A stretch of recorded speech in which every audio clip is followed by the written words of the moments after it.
بسم اللہ الرحمن الرحیم السلام علیکم ورحمۃ اللہ وبرکاتہ۔ ویلکم مائی یوٹیوب چینل حافظ شفیق۔ معزز سامعین، امید کرتا ہوں کہ سب خیریت اور عافیت کے ساتھ ہوں گے۔ الحمدللہ ہم نے نورانی قاعدہ کمپلیٹ کر لیا، مکمل کر لیا تھا۔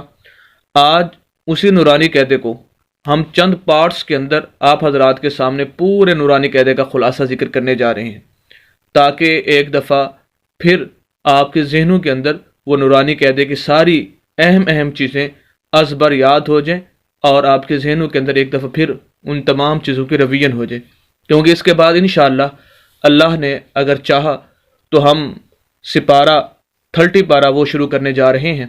تو اس سے پہلے میرا ارادہ تھا کہ وہ لوگ جو ہمارے ساتھ جڑے رہے یا جو پہلے سے کچھ نہ کچھ جانتے ہیں اور مزید کچھ جاننا چاہتے ہیں، تو ان کے لیے پورے نورانی قاعدے کو چند پارٹس کے اندر میں روین کر دوں۔ اسی سلسلے کا آج پارٹ نمبر 1 ہمارا ہے، پہلا سبق آج ہم پڑھنے جا رہے ہیں، جس کے اندر میں نے بہت ہی اہم چیزیں 7 چیزیں آپ کے سامنے ذکر کرنی ہیں۔ ان میں سے نمبر 1 زبر زیر پیش، نمبر 2 دو زبر دو زیر دو پیش، نمبر 3 کھڑی زبر کھڑی زیر الٹا پیش، نمبر 4 حروف مدہ، نمبر 5 حروف لین، نمبر 6 جزم، نمبر 7 شد۔ یہ 7 چیزیں آج انشاءاللہ ذکر کروں گا، جو کہ بہت ہی اہم اور انتہائی اہم ہیں۔ اگر آپ قرآن کو صحیح تجوید کے ساتھ پڑھنا چاہتے ہیں تو آپ کے لیے یہ 7 چیزیں جاننا بہت ہی اہم ہے۔ تو سب سے پہلی چیز ہم پڑھیں گے زبر زیر پیش۔ اگرچہ آج ویڈیو تھوڑی سی لینتھی ہوگی، لیکن انشاءاللہ بہت ہی اہم ویڈیو ہے۔ ان میں سے نمبر 1 ہے زبر زیر پیش۔ جیسے کہ آپ دیکھ رہے ہیں، یہ آپ کے سامنے ہے کہ ہر لفظ کے اوپر زبر زیر پیش، یہ اس کی شیپ ہے، زبر کی یہ زیر کی شیپ ہے اور یہ پیش کی شیپ ہے اس کے اوپر۔ اب اس کے اندر 3 اصول ذہن نشین کر لیں۔ اگر آپ قرآن کو صحیح تجوید کے ساتھ سیکھنا چاہتے ہیں، پڑھنا چاہتے ہیں، 3 اصول۔ اصول نمبر 1 زبر زیر پیش کے بارے میں۔ زبر زیر پیش والے لفظ کے کسی بھی لفظ کو آپ نے لمبا نہیں کرنا۔ عین زبر ع، آپ اس کو ایسے نہیں پڑھ سکتے عین زبر ع، عین زیر عی، عین پیش عو، نہیں، عین زبر ع، عین زیر عی، عین پیش عو، ع عی عو۔ اصول نمبر 1 کہ کسی بھی زبر زیر پیش والے لفظ کو لمبا نہیں کرنا۔ اصول نمبر 2 زبر زیر پیش والے لفظ کو جھٹکا دے کے نہیں پڑھنا۔ عین زبر ع، عین زیر عی، یا کوئی بھی لفظ ہے، ہا زبر ح، ہا زیر حی، نہیں، بڑے آرام سے عین زبر ع، غین زبر غ، غین زیر غی، غین پیش غو، بڑے سکون سے پڑھنا۔ اصول نمبر 3 زبر زیر پیش والے لفظ کو مجہول نہیں پڑھنا، اور یہ بہت ہی اہم بات ہے، اس کے اندر بہت سارے لوگ غلطی کرتے ہیں۔ یہ مجہول پڑھنا زبر کے اندر نہیں ہو سکتا، زیر اور پیش کے اندر زیادہ تر ہوتا ہے۔ مثال کے طور پر عین کے نیچے زیر ہے، اس کا صحیح تلفظ عین زیر عی، عین پیش او۔ اب اس کو کوئی پڑھے عین زیر اے، عین پیش او، ہا زیر ہے، ہا پیش ہو۔ جیسے دیہاتوں کے اندر اکثر عورتوں کی عادت ہوتی ہے کہ اس طرح وہ الفاظ کو پڑھتی ہیں، جو کہ بالکل غلط ہے۔ جیسے بہت سارے لوگ جب سورہ فاتحہ پڑھتے ہیں، الحمدللہ پڑھتے ہیں، تو اس کے اندر پڑھتے ہیں الحمدللہ ہی کی بجائے الحمدللہ ہے، یا اللہم صلی علی کی بجائے اللہم صلی علی، لام زیر لے پڑھتے ہیں، حالانکہ لام زیر لی، اللہم صلی۔ تو اس طرح کے قرآن کے اندر بہت زیادہ غلطیاں کی جاتی ہیں، تو اس سے اجتناب اور بچنا ضروری ہے۔ تو یہ 3 اصول زبر زیر پیش کے بارے میں آپ نے ذہن میں رکھنے ہیں۔ ایک بات تو یہ ہو گئی جی۔ دوسری چیز 2 زبر 2 زیر 2 پیش، ان 7 میں سے دوسری چیز ہے 2 زبر 2 زیر 2 پیش۔ ان کو پڑھنے کا طریقہ، ایک تو یہ مختصراً ان کا نام ہے 2 زبر 2 زیر 2 پیش کا تنوین، اس کو ہم بولتے ہیں تنوین، ان کو بولا جاتا ہے۔ اور یہ جہاں پر بھی تنوین آ جائے، یعنی 2 زبر 2 زیر 2 پیش آ جائے، وہاں پر غنہ کیا جاتا ہے۔ غنہ کہتے ہیں ناک میں آواز لے جانے کو۔ اگرچہ مستقل میں بھی اس پر انشاءاللہ اس کی ایک مستقل ایک ویڈیوز بناؤں گا، ہونے کی پوری ڈیٹیل۔ بہرحال جہاں پر بھی تنوین آ جائے، شرط یہ ہے کہ اس کے آگے حروف ہلکی میں سے حمزہ ہا، عین ہا، غین خا، اور اسی طرح لام اور را، 8 حروف، 6 حروف ہلکی اور 2 لام اور را، یہ حروف نہ ہوں تو پھر تنوین پر غنہ ہوتا ہے، یا باقی جو بھی ہے چیزیں ہیں اور بھی اصول ہیں وہاں پر غنہ ہوتا ہے۔ تو ان کے پڑھنے کا طریقہ یہ ہے سین 2 زبر سن۔ اب اس کے آگے جو الف ہے اس کو نہیں پڑھیں گے، الف آ جائے یا کوئی اور لفظ آ جائے اس کو نہیں پڑھیں گے۔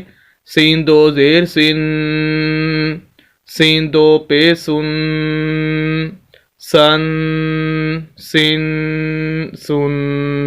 اس کے اندر بھی اسی طرح زبر زیر پیش والے اصول ذہن نشین کر لیں کہ ایک تو جھٹکا بھی نہیں دینا، لمبا بھی نہیں کرنا، اور مجہول نہیں پڑھنا کہ سین دو زبر سن ایسے لمبا نہیں کرنا، اور جھٹکا بھی نہیں دینا سا ایسے بھی نہیں کرنا، اور مجہول سین دو زیر سین یا سین دو پہ سون یہ بھی مجہول ہوگا، یہ بھی نہیں پڑھنا۔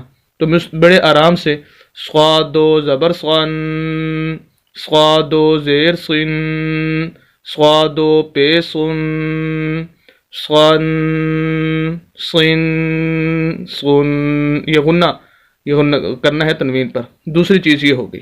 تیسری چیز ان 7 چیزوں میں سے کھڑی زبر کھڑی زیر الٹا پیش، یہ ان کی شیپ ہے، کھڑی زبر کی، یہ کھڑی زیر کی شیپ ہے، یہ الٹا پیش مختلف الفاظ کے اندر آپ کو یہ نظر آ رہی ہیں، ہر لفظ کے اوپر کھڑی زبر کھڑی زیر الٹا پیش۔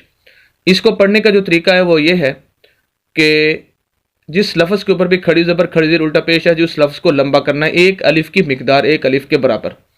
مثال کے طور پر کوئی سا لفظ ہم لے لیتے ہیں، جیسے یہ سا ہے، سا کھڑی زبر سا، سا کھڑی زیر سی، سا الٹا پیش سو، سا، سی، سو۔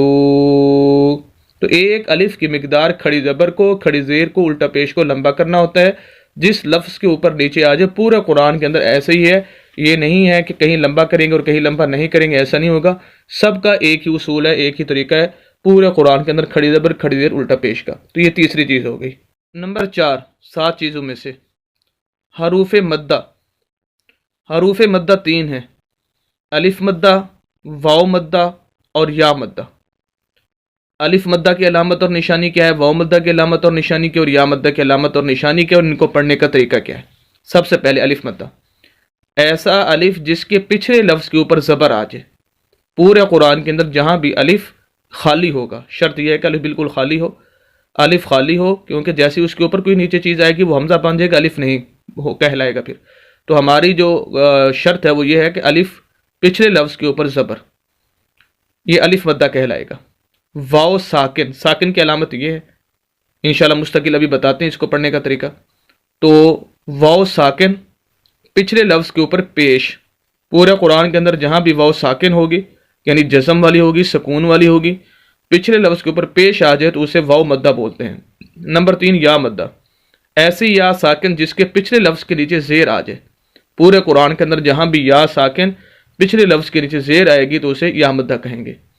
الف، واو، یا، یہ حروف علت بھی ان کو بولتے ہیں، الف، واو، یا کو۔ تو یہ 3 حروف علت ہیں، الف کے پیچھے زبر، واو کے پیچھے، واو ساکن کے پیچھے پیش، یا ساکن کے نیچے پچھلے لفظ کے نیچے زیر۔ یہ تو ہوگی ان کی علامت اور نشانی۔ اب ان کو پڑھنے کا طریقہ، جس طرح کھڑی زبر کھڑی زیر الٹا پیش کو ہم نے جتنا لمبا کرنا تھا، اسی طرح الف مدہ، واو مدہ اور یا مدہ کو بھی لمبا کریں گے۔ اور یہ ذہن میں رکھ لیں، الف مدہ، واو مدہ، یا مدہ قرآن کے اندر بہت زیادہ استعمال ہوتے ہیں، تقریباً ہر آیت کے اندر 1 یا 2 مرتبہ الف مدہ یا واو مدہ یا مدہ ضرور آتا ہے تقریباً۔ اس وجہ سے ان کے اصول اور ان کو پڑھنے کا طریقہ ضرور اچھی طرح سے ذہن نشین کر لیں۔ اب پڑھنے کا طریقہ، زا زبر الف زا، زا پیش واو زو، زا زیر یا زی، زا، زو، زی۔ کوئی سا لفظ بھی آپ پڑھ سکتے ہیں ان میں سے، طا زبر الف طا، طا پیش واو طو، طا زیر یا طی، طا، طو، طی۔ تو یہ تھے الف مدہ، واو مدہ اور یا مدہ۔ نمبر 6 پر ہے حروف لین۔ اس سے پہلے ہم نے پڑھے حروف مدہ، اب پڑھنے لگے ہیں حروف لین۔ حروف مدہ آپ نے پڑھے 3 ہیں، الف مدہ، واو مدہ اور یا، الف مدہ، واو مدہ اور یا مدہ۔ اب حروف لین 2 ہیں، واو لین، یا لین۔ واو لین اور یا لین، ان کی علامت اور نشانی کیا اور پڑھنے کا طریقہ کیا ہے، تو اس کو سماعت فرمائیے۔ ایسی واو ساکن یا ساکن، واو ساکن یا ساکن جس کے پچھلے لفظ کے اوپر زبر آ جائے، یہ واو لین کہلائے گی، کہ ہر واو اور یا، واو بھی اور یا بھی ساکن ہوں دونوں، یہ اوپر سکون ہے، یہ دیکھیں، اور پچھلے لفظ کے اوپر جو بھی ان سے پچھلا لفظ ہے اس کے اوپر زبر آ جائے، جیسے ان دونوں کے اوپر زبر ہے، اسے واو لین کہلائیں گے۔ ان کو نہ تو لمبا کرنا ہے، نہ ہی جھٹکا دینا ہے، تو بڑے آرام سے پڑھنا ہے. تا زبر وا تو، تا زبر یا تئی، تو تئی. سا زبر وا سو، سا زبر یا سی، سو سی. تو یہ ہے واو لین اور یا لین. تو ان کو پڑھنے کا طریقہ بھی آ گیا اور ان کی علامت اور نشانی بھی آ گئی کہ ہر واو اور یا جو ساکن ہوں پچھلے لفظ کے اوپر زبر آ جائے تو وہ واو لین اور یا لین کہلاتی ہے. اور بڑے آرام اور سکون کے ساتھ ان کو پڑھنا ہے، نہ جھٹکا دینا ہے، نہ مجھول پڑھنا ہے، نہ ہی ان کو آپ نے لمبا کر کے پڑھنا ہے.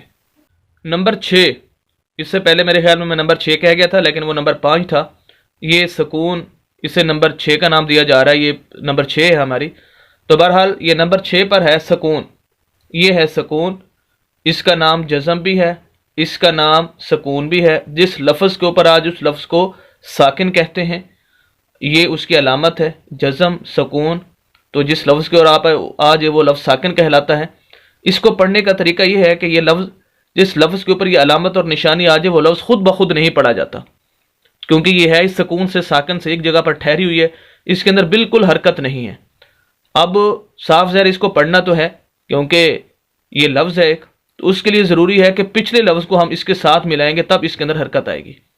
اب کوئی سا بھی لفظ پیچھے ہو سکتا ہے، جیسے یہاں پر حمزہ ہے، اس کو الف نہیں کہیں گے، حمزہ کہیں گے کیونکہ اس کے اوپر پیش آ گئی ہے. الف وہ ہوتا ہے جو بالکل خالی ہو. اب اس لفظ کو ہم اس کے ساتھ تا کے ساتھ ملائیں گے. حمزہ پیش تا ات، حمزہ زبر سا اس، حمزہ زیر سا اس، حمزہ پیش سا اس. یہ پڑھنے کا طریقہ ہوگا کہ پچھلے لفظ کو اس ساکن لفظ کے ساتھ ملا کر پڑھا جائے گا، وگرنہ ساکن لفظ خود بخود نہیں پڑھا جا سکتا. تو یہ نمبر 6 چیز تھی. یہ ہے نمبر 7 چیز، آخری چیز ہماری ویڈیو کی، وہ ہے شد. شد کیا ہے؟ یہ 3 ڈنڈوں والی چیز کو شد بولا جاتا ہے. اور جس لفظ کے اوپر شد آ جائے اس لفظ کو مشدد کہتے ہیں. جیسے یہ سا کے اوپر شد ہے، اب سا کو ہم کہیں گے سا مشدد ہے، شد والا ہے. اور جس لفظ کے اوپر شد آ جائے، تیسری بات، جس لفظ کے اوپر شد آ جائے اس لفظ کو 2 مرتبہ پڑھا جاتا ہے. مثال کے طور پر یہ سا کے اوپر شد ہے، یہ 2 مرتبہ پڑھا جائے گا. کیسے؟ ایک تو پچھلے لفظ کو شد والے لفظ کے ساتھ ملانا ہوگا 1 مرتبہ، دوسری مرتبہ اس شد والے لفظ کے اوپر یا نیچے کوئی نہ کوئی حرکت ضرور موجود ہوگی، اس کے ساتھ اس کو پڑھنا ہوگا. مثلا حمزہ زبر سا اس، سا 2 زیر سن، اس سن. اس طرح پڑھیں گے ہم اس کو. تو 1 مرتبہ پچھلا لفظ ساتھ ملے گا اور دوسری مرتبہ اس کے اوپر نیچے کوئی نہ کوئی حرکت ضرور موجود ہوگی، اس کے ساتھ اس کو پڑھنا ہوگا. نمبر 4، چوتھی بات اس کے اندر یہ ہے کہ شد والے لفظ کو سخت کر کے پڑھنا ہوتا ہے. سخت کر کے ہلکی سی آواز کو روک کر. جیسے ابھی ہم نے پڑھا اسن، ہم غنہ بھی کر رہے ہیں کیونکہ 2 زبر 2 زیر 2 پیش تنوین جیسے پیچھے ابھی گزرا کہ اس پر غنہ کیا جاتا ہے، ناک میں آواز جاتی ہے، اسے غنہ بولتے ہیں، تو وہ بھی کر رہے ہیں. اب اگلا لفظ دیکھ لیجیے مثال کے طور پر حمزہ زبر سا اس، سا 2 پیسن، اسن. اب یہ دیکھ لیجیے حمزہ زبر جیم اج، جیم زبر جا، اجا. یہ دیکھیں سخت کر کے پڑھ رہے ہیں، آواز کو رو کر، اجا. تو یہ ہے شد کی علامت اور نشانی اور پڑھنے کا طریقہ. تو یہ تھی محترم سامعین آپ حضرات کے سامنے 7 چیزیں قرآن کی بہت ہی اہم جو ذکر کی گئی. امید کرتا ہوں کہ آپ ان کو بخوبی سمجھ چکے ہوں گے. اگر آپ ان کی پوری ڈیٹیل دیکھنا چاہتے ہیں تو ایک ایک چیز کی میں نے پوری ویڈیو بنائی ہوئی ہے الگ الگ سے. آپ پوری ڈیٹیل یہاں تو میں نے مختصراً بتایا، وہاں پوری ڈیٹیل کے ساتھ اس کی مشق بھی کر سکتے ہیں اور اس کو سمجھ بھی سکتے ہیں. تو انشاءاللہ یہ پارٹ 1 تھا. نیکسٹ ہمارا پارٹ 2 ہوگا. ملتے ہیں نیکسٹ ویڈیو کے اندر کل انشاءاللہ. اجازت دیں تو ہماری ویڈیوز کو آگے شیئر بھی کریں دوسروں تک صدقے جاریہ سمجھ کر. کل انشاءاللہ نئی ویڈیو کے ساتھ ملیں گے. اللہ حافظ.